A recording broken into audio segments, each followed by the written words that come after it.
Early life and ambitions ****.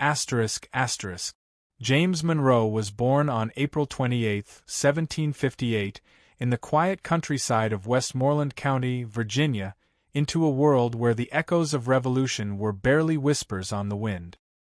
His father, Spence Monroe, was a farmer, and his mother, Elizabeth Jones, a woman of quiet strength.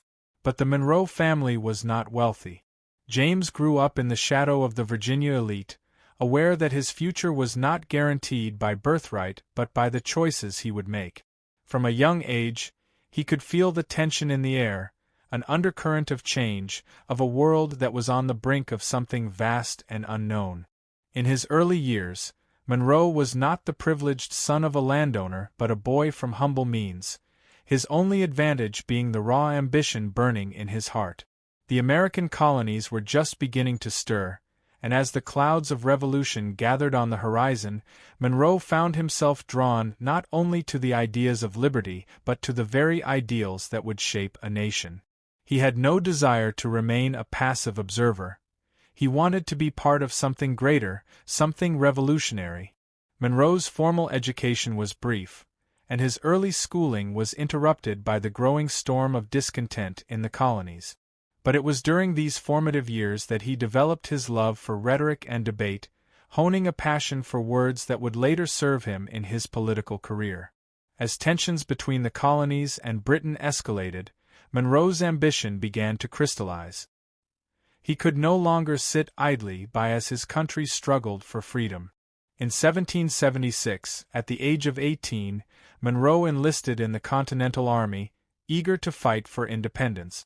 It was a decision that would define the rest of his life.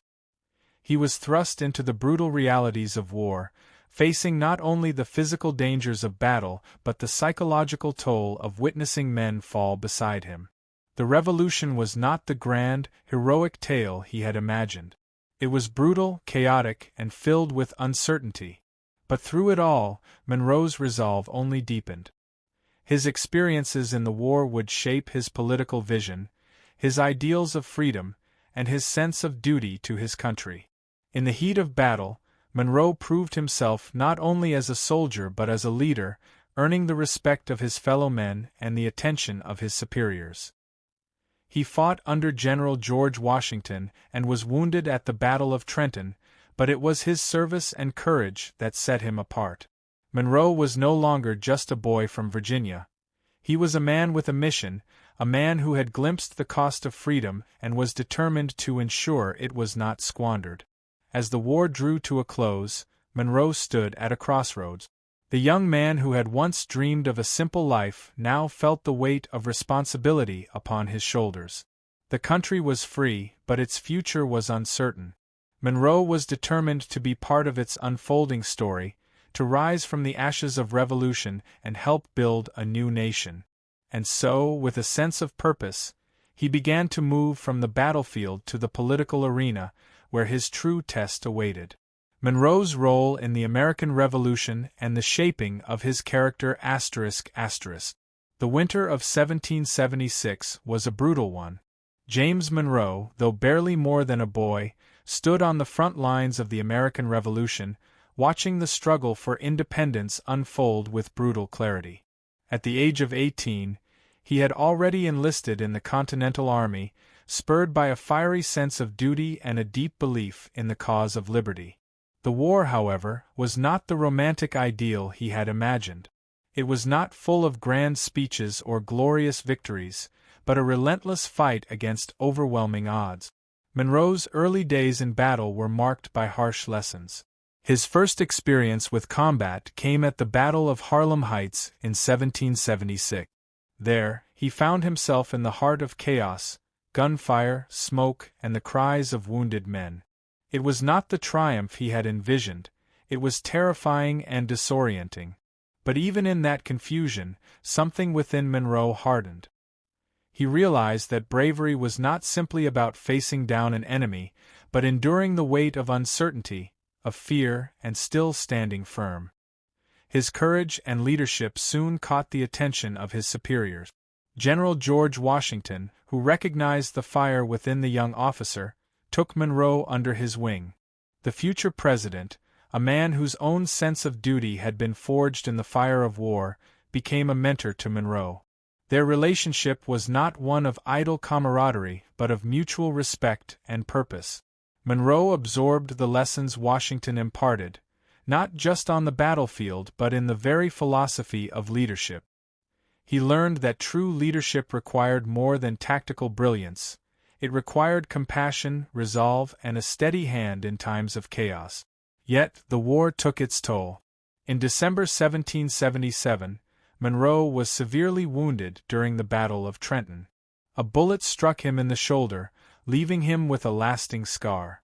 As he recovered, confined to a hospital bed, he was forced to confront the realities of war, the fragility of life, the fleeting nature of glory, and the personal cost of revolution. In that quiet time of reflection, Monroe's character began to crystallize. The war had stripped him of youthful idealism and left him with something far more valuable, an understanding of the true cost of freedom. Though the wounds to his body would heal, the scars left on his soul would remain forever. His desire to serve the new nation had only deepened. But with that desire came a greater understanding of the responsibility he would carry. Monroe no longer saw himself as merely a soldier. He was becoming a statesman, a man who had tasted the horrors of war and now sought to shape the future of a fledgling nation. His idealism was tempered by the harsh realities of war, but his commitment to the cause of liberty remained unwavering. As the war drew to a close, Monroe, now a seasoned officer, found himself at a crossroads. The revolution was over, but the work of building a new nation had only just begun. He was no longer the naive young man who had first enlisted. He was a leader, a man forged by battle, and it was time for him to take on the next great challenge. Monroe's service in the Revolution had shaped him, but it was his vision for the future that would truly define him. The question now was not just how he would fight, but how he would lead. And with the war behind him, he would soon turn his attention to the political arena, where a new kind of battle awaited. Monroe's political career and the Monroe Doctrine ****. After the war, James Monroe was no longer just a soldier. He was a man who had witnessed the full scope of sacrifice and triumph. The scars of battle had not only shaped his body but had etched deep lines into his character. As the newly formed United States sought its place in the world, Monroe turned his attention to the delicate art of politics, a realm that was both a natural extension of his ideals and a challenge he had never quite expected. In 1790, Monroe was elected to the Virginia legislature, a move that marked his first foray into the complex world of American politics. He was no longer fighting on distant battlefields but in the very halls where the future of the nation was being forged. His ideals were pure, his vision clear, a strong, independent nation that would remain true to the principles of liberty. Yet, Monroe quickly discovered that politics was not the simple endeavor he had imagined. It was a game of alliances, compromises, and calculated moves. His early years in the legislature were marked by clashes with the political elite, particularly with figures like Alexander Hamilton, whose vision for a strong centralized government Monroe found troubling. He believed in the states' rights and feared that too much power concentrated in the hands of the federal government would undermine the very freedoms the Revolution had fought for. Monroe's rise continued, and by 1794, he was appointed as U.S. Minister to France. It was during this diplomatic mission that Monroe was thrust into the heart of European politics, witnessing firsthand the volatile nature of international relations.